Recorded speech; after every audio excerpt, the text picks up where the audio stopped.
What's up, guys? I got another Alliance War video for you. In the beginning of this Alliance War video, we'll be going up against for Loki. There's actually a ton of YouTubers in this alliance, so I want to give a big shout out to the B Manny, Ludum Taters, Sarango, Brian Grant, Gran Kahonu, Nick F, and Notsu X. I'll leave their links in the description below. If they do post a war video for this war, I'll try and get the link for that and pin it in the comments. So this first node is Aggression Fury and Unblockable L1. Turns out being a MODOK. There weren't any persistent charges on the fight screen. I don't know if MODOK's duped ability has anything to do with that, but this MODOK isn't duped. So this is actually pretty good placement. With this Aggression Fury node, the defender gains 1 Fury every 2 seconds if you don't apply a hit on them, and it's hard to continuously be applying hits to MODOK because he has his block thing going on. Anyway, he does auto block my L1, and I wasn't able to get those Furies off of him, but I do get a nice parry in, and I do take him down. So this next node is Bane, enhanced abilities and stun immunity. Turns out being a Quake. I wanted to build up a couple poise charges before attacking into her before Bane starts. And I'm trying not to hold block too much because I don't want her to let off a heavy, but unfortunately she just did. So I do go in to attack her. And she does have 2 concussions on me now. So I want to try and just kill her before those expire, before I get stunned. So this next node is node 24. The guy's profile had a 565 domino on it, so I was expecting that. This is the buffet node. I was really indecisive about bringing either Void or Spark. I do go in here with Spark just to be sort of extra safe, because I think Domino can like negate Void's Fear of the Void and his debuff damages. I'm not sure. But this guy is running unfazed, and I'm pretty sure he has more than 1 point in unfazed, because he does go unstoppable right here, and I do attack into her, and she is unstoppable, and she counters my attack, unfortunately. So with Domino, you got to be careful about her luck phase. Her luck phase, she has a chance to evade. So I'm just trying to not end on a medium now that she is in her luck phase. I do drop an L2. It does a decent amount of damage. And I do retaliate that L1. Luckily, the unfazed mastery didn't trigger. And it was really weird. The buffet node triggers, I'm pretty sure soon, the buffet node triggers against her evade. Did you just see that? She evaded, and her evade triggered the buffet node. It was really weird. I think that's bugged. Anyway, I dropped my L2, and it does a decent amount of damage. She is on 10%. I'm just trying to get her down before her debuff damage kills me. I do push her to 1%, but then the buffet node kicks in, and she goes back up to 17%. I just got to try and evade her heavy without proccing my dexterity, without proccing the buffet node. So I got to do that one more time, evade her heavy without proccing dexterity, and I do get her down. So this next node is the buffet mini boss. There's a 6-star G-Hulk on it. I actually just 565 my Void, so big debut of Void, 565. With G-Hulk, you got to be a little bit cautious of his smash buff. And I know I'm telling you this right now, but unfortunately I do get hit with him going unstoppable because of the smash buff. So this node doesn't have any limber or stun immunity to it, so I am using my parries to the fullest. I do drop my L1, and none of the debuffs procced the petrify.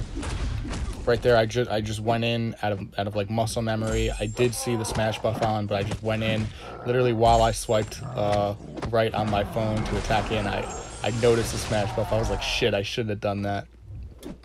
But it's alright. Void has a ton of health, and it didn't take too much health off of me. So yeah, the RNG on this fight is pretty crappy. My last 2 debuffs to apply are the petrified debuffs, and those are the debuffs that reverse the healing. So I wanted those first, but unfortunately I got them last.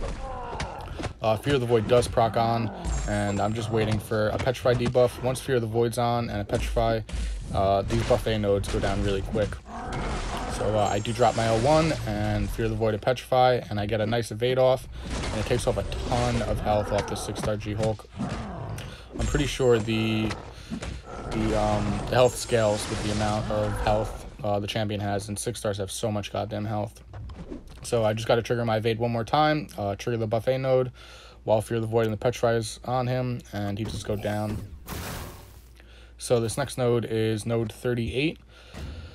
It's a science. I wanted to bring in Void just in case it was a Luke Cage. Maybe I could time out against a Luke Cage on this node with Blade. So I brought in Void. And Void at 565, his debuff damage is pretty nuts. Pretty insane. So against this node has Explosive Personality and Aggression Armor. And Explosive Personality, if you block hit the defender more than 5 times, you do take a decent amount of chunk of your life off. So I'm just trying to keep an eye on that, trying not to block hit him more than 5 times. This is pretty much a diversity placement. Captain America Infinity War isn't really a hard champion to fight. His L1's pretty easy to evade and retaliate, so that's what I'm doing. I'm just evading his L1 and retaliating it. I do have 5 debuffs on him, and he's taken down really fast.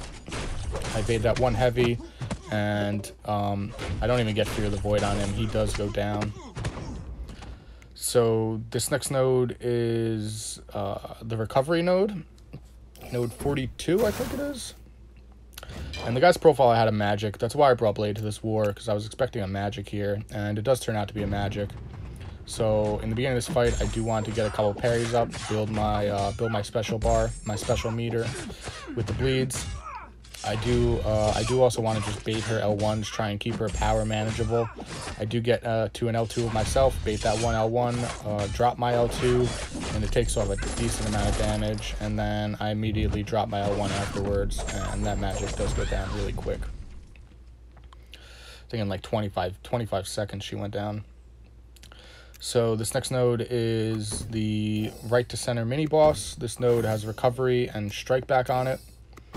And it turns out being a Sabretooth. Void is really good against Sabretooth. Void is also really good against strikeback nodes.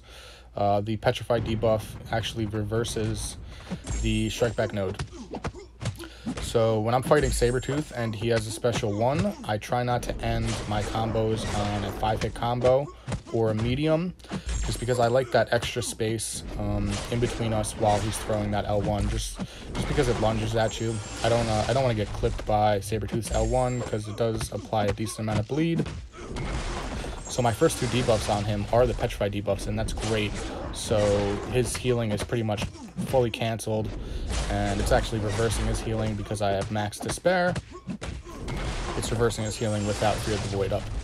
And the Petrify debuffs are also the Petrify debuffs are also reversing the strikeback node too.